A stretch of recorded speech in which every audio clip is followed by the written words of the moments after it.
ഈശോ മിശിഹായ്ക്ക് സ്തുതിയായിരിക്കട്ടെ. ഞാൻ മാണി പറമ്പലച്ചൻ. മാണിയുടെ കൊലച്ചിരി എവിടെ?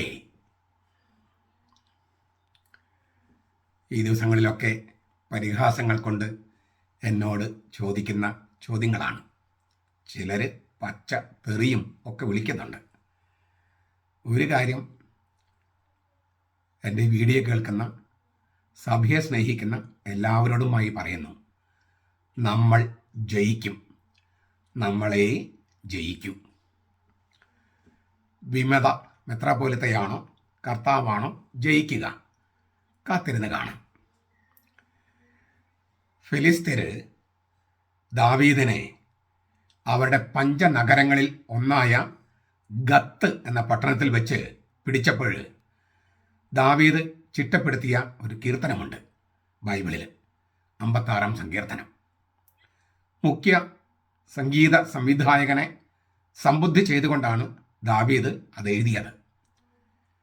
ഈ ഗാനം വിദൂര ഓക്കുമരത്തിലെ പ്രാവു പോൽ, വിദൂര ഓക്കുമരത്തിലെ പ്രാവു പോൽ എന്ന രാഗമുണ്ട് ഹീബ്രുവിൽ. ആ രാഗത്തിലാണ് ദാവീദ് ചിട്ടപ്പെടുത്തിയത്. ദാവീദിൻ്റെ ഒരു സ്വർണ്ണഗീതം എന്നാണ് അതിൻ്റെ ശീർഷകം. ഇതെല്ലാം വളരെ പ്രധാനപ്പെട്ടതാണ്. ഫിലിസ്തീന് ദാവീദിനെ ഗത്ത് എന്ന നഗരത്തിൽ വെച്ച് പിടിച്ചു, ബന്ധിച്ച് അറസ്റ്റ് ചെയ്ത് കൊണ്ടുപോയി. അങ്ങനെ കാരാഗ്രഹത്തിൽ കിടക്കുന്ന നേരത്താണ് ദാവീദ് ഈ കീർത്തനം ചിട്ടപ്പെടുത്തുന്നത്. ഞാൻ ഈ പറഞ്ഞ കാര്യങ്ങളൊക്കെ വിദൂര ഓക്കുമരത്തിലെ പ്രാവു പോൽ എന്ന രാഗത്തിൽ ചിട്ടപ്പെടുത്തി മുഖ്യ സംവിധായകനെ സംബുദ്ധി ചെയ്തു.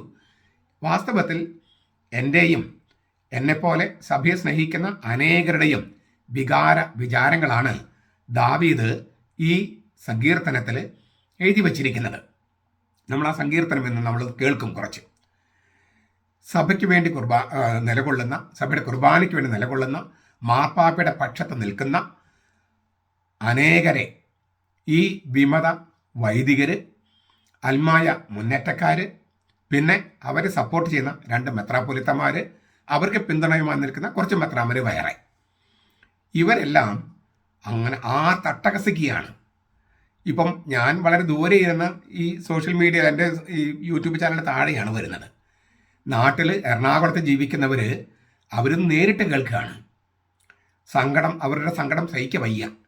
പ്രത്യാശ പോലും നഷ്ടപ്പെടുമോ എന്നൊരു പേടി അവർക്കുണ്ട്. ഞങ്ങളിന് എന്ത് ചെയ്യണം എന്നൊരു ഒരു വല്ലാത്തൊരു ശങ്ക, ഒരു സന്ദേഹം അവർ പിടികൂടിയിട്ടുണ്ട്. അവരോടെല്ലാവരോടും എനിക്ക് പറയാനുള്ളത്, ഈ സങ്കീർത്തനം നമുക്ക് വേണ്ടി ചിട്ടപ്പെടുത്തിയതാണ്. അതുകൊണ്ട് ആ സങ്കീർത്തനത്തിലെ ചില വരികളിലൂടെയാണ് നമ്മൾ ഇന്ന് കടന്നു പോകുന്നത്. ദാവീദിൻ്റെ അതേ മനോവികാരത്തിൽ കാരാഗ്രഹത്തിൽ പിടിക്കപ്പെട്ട്, ശത്രുവിനാൽ പിടിക്കപ്പെട്ട് കിടക്കുന്ന ആ അവസ്ഥയിലാണ് നമ്മളും. അതേ അവസ്ഥയിലായതുകൊണ്ട് നമുക്ക് ആ ഒരു മനോനിലയിലാണ് ഇത് വായിക്കേണ്ടത്. ദൈവമേ, എന്നോട് കൃപയുണ്ടാകണമേ, മനുഷ്യർ എന്നെ വിഴുങ്ങാൻ പോകുന്നു.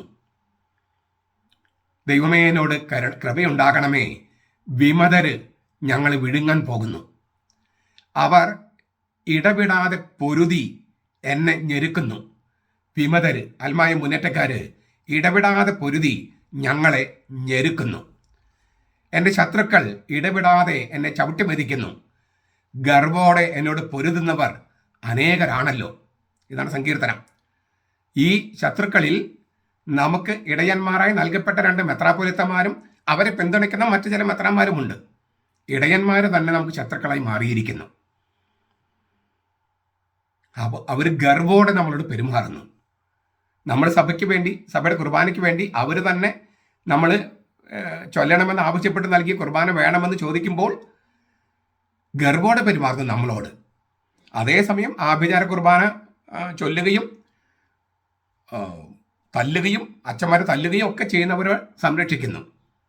അതായത് ക്രിമിനൽ കുറ്റങ്ങൾ ചെയ്തവരെ പോലും 2 മെത്രാപ്പൊലിത്തമാർ സംരക്ഷിക്കുന്നു. അവർ തന്നെ ഒപ്പിട്ട് തന്ന ആ ഏകീകൃത കുർബാനയുടെ കൽപ്പന നടപ്പാക്കണമെന്ന് പറയുന്നത് നമുക്കെതിരെ കേസ് കൊടുക്കുന്നു. എന്തൊരു ഗർവമാണ് അവർക്ക്. അവർ ഗർവോടെ നമ്മളോട് ഇങ്ങനെ പൊരുതുകയാണ്. നമുക്ക് ഇടയന്മാരെ നൽകപ്പെട്ട 2 മെത്രാപ്പൊലിത്തമാരുടെ നേതൃത്വത്തിൽ വിമത വൈദികർ പൊരുതണേ. ലോകത്ത് ചിന്തിക്കാൻ പോലും പറ്റാത്ത തരത്തിലുള്ള ഒരു വേദനയാണിത്. പക്ഷേ എന്നെപ്പോലെ അനേകരുടെ, സുറിയാനി കത്തോലിക്ക സഭയെ സ്നേഹിക്കുന്ന അനേകരുടെ വിലാപം, ആ വിലാപത്തിന് നമുക്ക് ഇങ്ങനൊരു വശം കൂടിയുണ്ട്.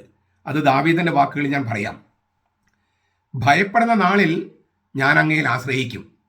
ഈ വിമത വൈദികരുടെയും അൽമായ മുന്നേറ്റക്കാരുടെയും അവരെ പിന്താങ്ങുന്ന 2 മെത്രാപ്പൊലിത്തന്മാരുടെയും വിജയം കണ്ട് നമ്മൾ ഭയപ്പെടുകയാണ്. ആ ഭയപ്പെടുന്ന നാളിൽ ഞങ്ങൾ കർത്താവിൽ ആശ്രയിക്കുന്നു.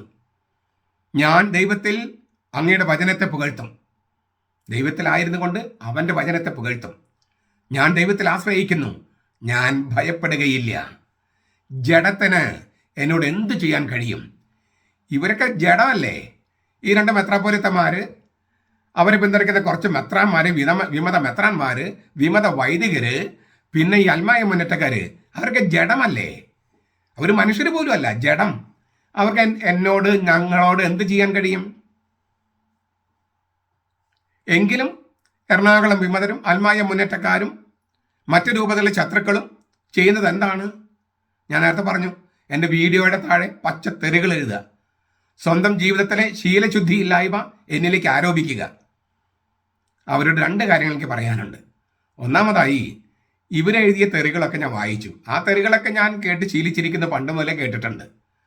ഞാൻ കേൾക്കാത്തൊരു തെറി അവർ പറയുകയാണെങ്കിൽ അവർ ഒറ്റ തന്തയ്ക്ക് പറഞ്ഞവരാണെന്ന് ഞാൻ വിശദിക്കാം, സമ്മതിക്കാം.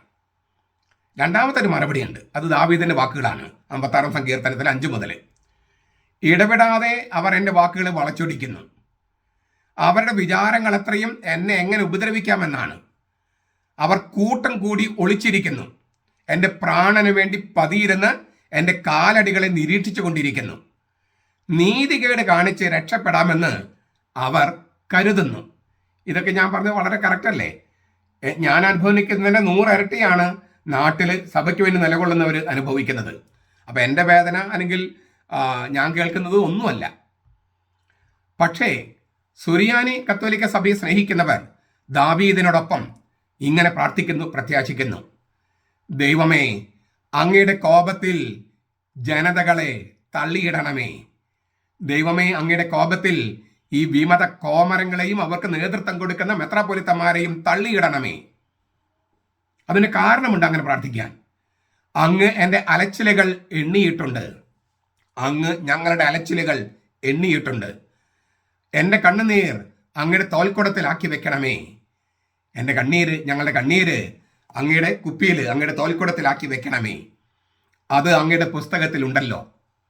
ഞങ്ങളുടെ കണ്ണീരിൻ്റെ കണക്ക്, ഈ സഭയെ സ്നേഹിക്കുന്നവരുടെ കണ്ണീരിൻ്റെ കണക്ക് അങ്ങയുടെ പുസ്തകത്തിലുണ്ടല്ലോ. അത് അങ്ങയുടെ തോൽക്കുടത്തിലാക്കി വെക്കണമേ. അതിനാൽ കർത്താവിനെയും അവൻ്റെ സുറിയാനി സഭയെയും സ്നേഹിക്കുന്നവർക്ക് വളരെ ശക്തമായ ഒരു ഉറപ്പുണ്ട്. ഞാൻ വിളിച്ചപേക്ഷിക്കുമ്പോൾ തന്നെ എൻ്റെ ശത്രുക്കൾ പിന്തിരിയും. ഞങ്ങൾ വിളിച്ചപേക്ഷിക്കുമ്പോൾ തന്നെ വിമത വൈദികരും അൽമായ മുന്നേറ്റക്കാരും അവർക്ക് നേതൃത്വം കൊടുക്കുന്ന 2 മെത്രാപ്പൊലിത്തമാരും അവരെ പിന്തുണയ്ക്കുന്ന വിമത മെത്രമാരും പിന്തിരിയും. ദൈവം എനിക്ക് അനുകൂലമെന്ന് ഞാൻ അറിയുന്നു. ദൈവം ഞങ്ങൾക്ക് അനുകൂലമെന്ന് ഞങ്ങൾക്കറിയാം. ഞാൻ ദൈവത്തിൽ അങ്ങയുടെ വചനത്തെ പുകഴ്ത്തും. ഞാൻ യാഹ്വയിൽ അങ്ങയുടെ വചനത്തെ പുകഴ്ത്തും. ഞങ്ങൾ ദൈവത്തിൽ അങ്ങയുടെ വചനത്തെ പുകഴ്ത്തും. ഞങ്ങൾ യാഹ്വയിൽ അങ്ങയുടെ വചനത്തെ പുകഴ്ത്തും. ഞാൻ ദൈവത്തിൽ ആശ്രയിക്കുന്നു, ഞാൻ ഭയപ്പെടുകയില്ല. മനുഷ്യന് എന്നോട് എന്ത് ചെയ്യാൻ കഴിയും? ഞങ്ങൾ ദൈവത്തിൽ ആശ്രയിക്കുന്നു, ഭയപ്പെടുകയില്ല. മനുഷ്യന് ഞങ്ങളോട് എന്ത് ചെയ്യാൻ കഴിയും? അവസാനം ദാവീദ് പറയുകയാണ്, ദൈവമേ, അങ്ങേക്കുള്ള നേർച്ചകൾക്ക് ഞാൻ കടപ്പെട്ടിരിക്കുന്നു. ഞാൻ അങ്ങേക്ക് സ്തോത്രയാഗങ്ങൾ അർപ്പിക്കും. ഞാൻ ദൈവത്തിന് മുമ്പാകെ ജീവന്റെ പ്രകാശത്തിൽ നടക്കേണ്ടതിന് അങ്ങ് എൻ്റെ പ്രാണനെ മരണത്തിൽ നിന്നും എൻ്റെ കാലുകളെ ഇടർച്ചയിൽ നിന്നും വിടുവിച്ചല്ലോ.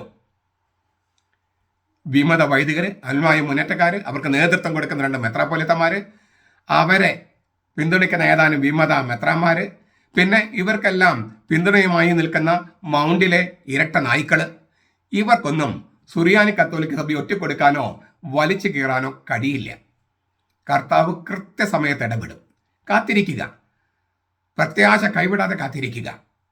അതിനാൽ സഭയെ സ്നേഹിക്കുന്ന സത്യവിശ്വാസികളെ, നിങ്ങൾ കർത്താവിൻ്റെ സഭയ്ക്ക് വേണ്ടിയുള്ള പോരാട്ടം തുടരുക. സ്വന്തം ഇടവകളിലാണ് പോരാട്ടം നടത്തേണ്ടത് എന്ന് ഞാൻ ഇന്നലെ പറഞ്ഞു. അത് ഞാൻ ഒന്നുകൂടി ആവർത്തിക്കുന്നു. ഈ വാട്സാപ്പ് ചാറ്റുകളിലല്ല പോരാട്ടം.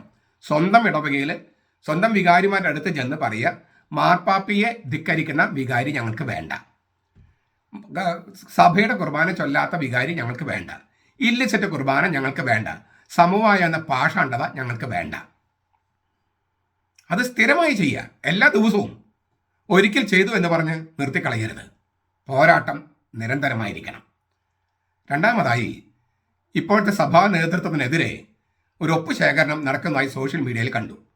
ഇംഗ്ലീഷ് തയ്യാറാക്കപ്പെട്ട വളരെ ഗംഭീരമായിട്ടുള്ള ഒരു പെറ്റീഷനാണ്.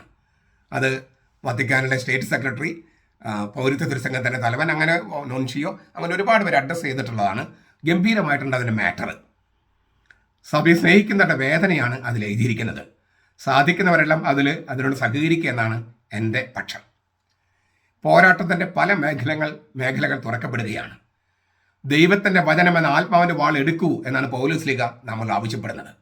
അതെ, പണത്തിലും പദവിയിലും ആശ്രയിക്കുന്ന ലൗകിക വിമത ശക്തികൾക്കെതിരെ നാം നടത്തുന്നത് ആത്മീയ പോരാട്ടമാണ്. നമ്മൾ ജയിക്കും, നമ്മളെ ജയിക്കും. നമ്മുടെ കർത്താവ് ഈശോ മിശിഹായുടെ കൃപയും പിതാവായ ദൈവത്തിൻ്റെ സ്നേഹവും പരിശുദ്ധാത്മാവിൻ്റെ സഹവാസവും നാം എല്ലാവരോടും കൂടി ഉണ്ടായിരിക്കട്ടെ, ഇപ്പോഴും എപ്പോഴും എന്നേക്കും.